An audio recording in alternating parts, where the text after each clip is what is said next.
muitos anos atrás, quando eu era adolescente, havia um temor muito grande quando a gente falava sobre línguas estranhas e mistérios, assim, do reino. A gente tinha um temor sobre isso. Tinha um temor sobre falar, sobre... E nesses últimos anos, mais ainda esse ano, a internet foi tomada por uma polêmica que aconteceu com um jovenzinho aí que tá até longe da internet agora. Que ele não tá na internet agora, mas por quê? Porque foi pego um vídeo dele repetindo uma palavra profética exatamente com a língua estranha que o pastor falava e que virou uma chacota nacional. Até não tinha nada de inglês. Né? Isso, até né, a tradução falava... o poder, o rei e a fada. Ficou louco, né? Ficou linda essa palavra profética. Mas assim, o que acontece com isso? Isso acabou ridicularizando tudo isso. Muita gente que não é cristã acabou pegando esse meme e virando uma chacota muito grande. Mesmo, né? O que eu queria perguntar para vocês em específico, em breves palavras aí? Há um problema pontual de nós colocarmos crianças e adolescentes no altar e dar autoridade para essa galera fazer a obra? Ou vocês acreditam que não? Que vocês são daquela seguinte opinião: não, Deus chamou Samuel muito novinho e ele vai chamar mesmo, vamos colocar e vamos deixar... Qual que é o problema? Seria a idade? Onde que tá o problema nisso? Começar pela pastora. O problema tá nos pastores. Aí ela não tem medo. Não está nem nas crianças, porque eu acredito que Deus pode levantar, sim, uma criança, né? Mas se essa criança, que é pastoreada, se o pastor doutrinar essa criança e a família também, porque pelo que eu assisti a história dessa criança, segundo o que parece que existe uma manipulação da mãe com essa criança. Os pais, nem a mãe nem o pai é crente. A avó, segundo o que eu assisti, a avó é mulher crente e tal, e a avó assistia muito DVDs dos pregadores. E ele foi crescendo assistindo aqueles DVDs, foi se alimentando e até começou bem. Ele começou cantando na igreja, pregando na igreja. Só que, segundo diz a denúncia, um dado momento, a mãe vê aquilo ali uma forma de propagar o ministério do menino, onde parece que a mãe começou a fazer as agendas do menino e aquela questão toda. Então... Se eu falo assim, eu falo pra você, William, eu acredito que os pastores vão concordar comigo. O Brasil virou uma piada, né? Essa questão virou uma piada nacional, né? Mas a igreja brasileira não todas, é lógico, né? Mas virou uma bagunça. Eu acho assim, essas igrejas que se predominam, igrejas mães, etc., se elas se reunissem, né, pastor Elias, para chegarem num consenso, sabe? Porque eles têm poder para eleger tanta coisa, né? E eles também têm poder para barrar muitas coisas. Eu acho que se entrasse em um consenso e começasse a fechar a porta que alimenta esse tipo de palhaçada, acabaria. Nos Estados Unidos, pra você abrir uma igreja, não é assim não, filho. O critério, a rigidez lá é muito forte. No Brasil, aqui é uma bagunça. É uma bagunça. Entende? Eu não estou dizendo que as igrejas que estão se abrindo não são igrejas. Eu estou dizendo que hoje o cara tá com o pastor Denis. Não concorda com ele? Não sei o que, não sei o que, não sei o que. Vai lá, abre uma igreja, vê se aquele cara tá com casamento destruído, vida destruída. Só abriu aquela igreja por questão financeira. Como que esse cara vai doutrinar esse povo? Entende?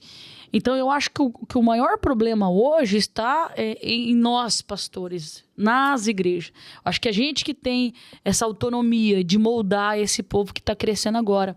É uma geração que tem tudo para explodir, né, pastores? Tem tudo. Mas se a gente não ir doutrinando, não for, sabe, moldando esse povo, vira nesse resumo que a gente está vendo hoje, que é terrível, né? É isso aí, você acredita que há um problema pontual que a galera tá zoando ou que tem que deixar mesmo, Shirley? Como é que é?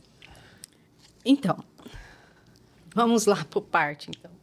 Eu, por exemplo, quando era pequenininha, né, todo mundo já sabe aqui na mesa, que eu já vinha assim. O meu pai sempre tomou muito cuidado.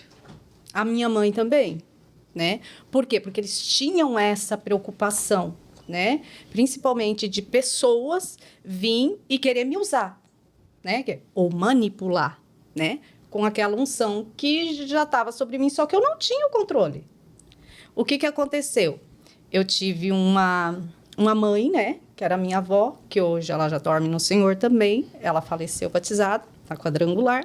Minha tia também faleceu como pastora. Meu tio faleceu como pastor também. Todos eram da ramificação da Quadrangular. Meu pai também, né? Mas eu tive pessoas que, com o meu caminhar, conforme eu fui crescendo, eu fui sendo acompanhada, fui sendo direcionada, discipulada. Ó, isso não pode, você tem que tomar cuidado com isso, né? Eu, muito pequenininha, eu via as coisas, para mim era normal. Só que daí o meu pai, eu lembro, meu pai, a minha tia-avó vinha e falava: minha filha, para você é normal, mas para a pessoa que você chega e fala, não é normal. Por quê? A minha tia, a avó, a minha mãe, meu pai viviam ouvindo: essa menina tem problema, essa menina tem que ser levada no médico, né? Então, um dos fatores que eu vejo, você precisa ensinar. Você precisa ensinar ele ter um domínio naquilo. Ele precisa ser preparado. Então, o que a pastora Daniele falou aqui, precisa ter um acompanhamento, sim, dos pastores ali, dos mentores, debaixo do manto que ele está, e também dos pais, né? Porque muitos pais, pela questão até mesmo financeira, vai querer tirar proveito disso, através da criança. Então, por um lado, né, eu concordo, lógico, tem que ensinar, tem que deixar, entendeu? Fluir isso, né, para que Deus venha manifestar os dons através dele, mas precisa ter esse cuidado. Pastor Denis, dentro da física quântica desse assunto, o que você me diz? Vai. Não, a pastora colocou muito bem essa questão. Se ele o pai dele é um pastor, beleza, mas diz que a avó dele que os pais não. Eles não têm uma visão já de uma pessoa que visa reino de Deus. O segundo ponto é o quê? Que aí entra o lado pastoral, onde o pastor deveria chamar ele e discipular ele. Porque todos nós, homens de Deus, mulheres de Deus, hoje nós já temos uma idade já, mas quando aceita Jesus ainda novinho, a gente vai numa caminhada, vai chegar um momento que nós vamos receber uma proposta. E essa proposta não é para fazer a coisa certa, é para fazer a coisa errada. Quando você já tem uma maturidade, você vai o quê? Dizer não. E tem uns que, mesmo tendo uma idade já avançada, eles acabam cedendo e entram por esses caminhos que, infelizmente, é um caminho que não vai agregar no reino de Deus. Vai gerar contenda, gerar muita desavença. E eu acredito que Deus tem um propósito, sim, usar crianças. É tão bonito a gente ver, a gente sabe disso. A gente ministra, a gente vê criança sendo batizado. Esses dias mesmo o pastor Elias saiu de um culto tão feliz que ele me mandou mensagem na hora: ô, negão, cara, fazia tempo que eu não via isso. Eu digo: o que foi, negão? Poxa, foi ministrar numa igreja aí, criança de 4 anos sendo batizada. Eu disse: glória a Deus, cara. Faz tempo que eu não vejo também isso, porque antigamente isso era mais comum. A gente orar em criança, ele ser batizado, criança, Deus levantar para profetizar. Hoje está meio escasso. Mas voltando, para não fugir do assunto principal, eu acredito que é tudo falta de um mentor. Um mentor. E às vezes o que acontece? Eu sempre falo, eu digo, eu sou um pastor que eu falo assim: quem quiser caminhar comigo, caminha. Quem não quiser, só não sai da presença de Deus. Vá para uma igreja, continue servindo a Deus.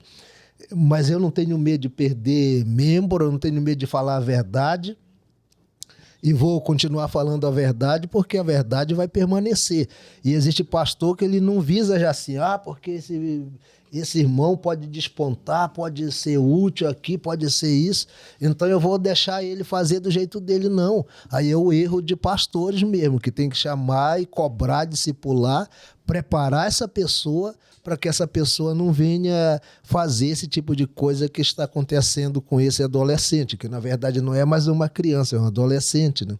E então eu acredito que é falta disso aí que a pastora colocou: discipulado de um pastor Quando o pai é pastor, lógico, o pai vai sentar, vai discipular, ser um homem de Deus, vai discipular o filho no caminho que ele acha que é o correto. Mas não é o pai dele é um pastor, aí entrava o pastor como pai mesmo espiritual para discipular ele. Então, minha visão é essa. É isso aí. Para encerrar, pastor Elias, é isso aí mesmo? Tá uma bagunça com língua estranha, com cópia, com circo? Como é que tá? William, vou dizer uma coisa que acho que todo mundo tem vontade de falar isso, mas tem medo, né? Olha o berço desse negão. A grande verdade é que tá uma corrupção pastoral gigantesca. O sistema aí tá uma situação, Dani sabe muito bem, tá uma dificuldade até pra gente convidar alguém de fora hoje pra pregar na igreja da gente. Você luta lá pra deixar o teu altar lá, um altar abençoado, guardado pela mão de Deus. Você traz gente aí pra pregar, o cara vem bagunça no teu altar. Ministério todo cheio de ministério poluído, corrompido com tanta coisa. É procurar uma agulha no palheiro hoje, quando você pensa em trazer alguém para ministrar na tua igreja. É muito difícil. E depois, quando vai embora, fica a bomba pra gente lá desativar, o pepino para descascar, né? Então, na verdade, o que está acontecendo aí? Não é nenhuma questão de Deus, é a questão dos homens, né? Deus vai usar a criança, Deus usa quem ele quer. O Samuel tinha a mentoria do Eli, mesmo Eli sendo quem ele era. Tanto que ele chega lá no Eli, o Eli olha para ele e diz assim, o que aconteceu? Aconteceu isso, então volta, filho. Quando isso acontecer, você vai se pronunciar assim. Isso é mentoria, é ensino. Agora, como que o corrompido vai ensinar o outro? É uma máfia por trás disso. É triste dizer isso no nosso meio, assim como tem em outros segmentos. Tem no nosso meio, Dani. Tem no nosso meio, Shirley. Pastor Denis, tem no nosso meio, a gente tá cheio disso aí. Então, assim, hoje, agora, através do podcast, que é uma ferramenta extraordinária de Deus aqui para todos, quantos irmãos me chamam lá no direct dizendo, pastor, me orienta uma igreja aqui na minha cidade, algum pastor sério que trabalha. Olha como as pessoas pedem, um pastor sério. Isso significa que ela já foi vítima de alguém que era charlatão, alguém vilão, alguém pilantra. Então tá difícil demais, né? Então eu penso que hoje a gente precisa trabalhar com gente séria. Deus vai usar a criança? Deus vai usar a criança. Só que não a criança ser usada pelo sistema. Ali o caso é muito mais sistema do que Deus, né? E nós somos pastores, nós sabemos que... Eu acredito que não é só comigo que isso acontece, com vocês que têm igrejas maiores ainda, de a gente se deparar com muita pessoa que não quer mais nem saber de Deus, Exatamente. de igreja nenhuma, mas aí você senta, ouve essa pessoa, mas por quê, meu irmão? Que você não quer mais ir para uma igreja, não quer buscar Jesus? Não, eu teve decepção com o homem por isso e isso e isso. Eu digo... E aí a gente fica ali numa sinuca de bico, tentando, não, mas vamos lá, vamos fazer a obra diferente, tentando mostrar para aquela pessoa que a gente não é mais um, mas até aquela pessoa acreditar na gente, que a gente está fazendo um trabalho diferente, às vezes vai tempo. Então a gente se depara, e Foz do Iguaçu, gente, é o que a pastora falou aqui. Eu creio, nós temos orado, né, pastor Elias? Nós temos ido na mata, nós temos orado, clamado a Deus pelo um avivamento nessa cidade, eu creio.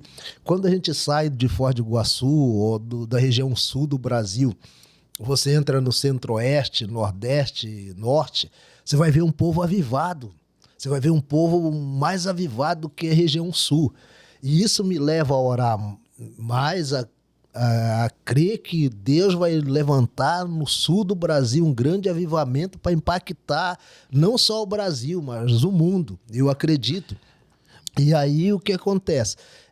Então a gente se depara, Foz do Iguaçu, eu já conversei com muita gente que está parado, pessoas que viveram até anos dentro de uma igreja, pararam e hoje não querem saber de igreja nenhuma, decepção com homens por causa disso que o pastor Elias falou, a corrupção dentro das igrejas.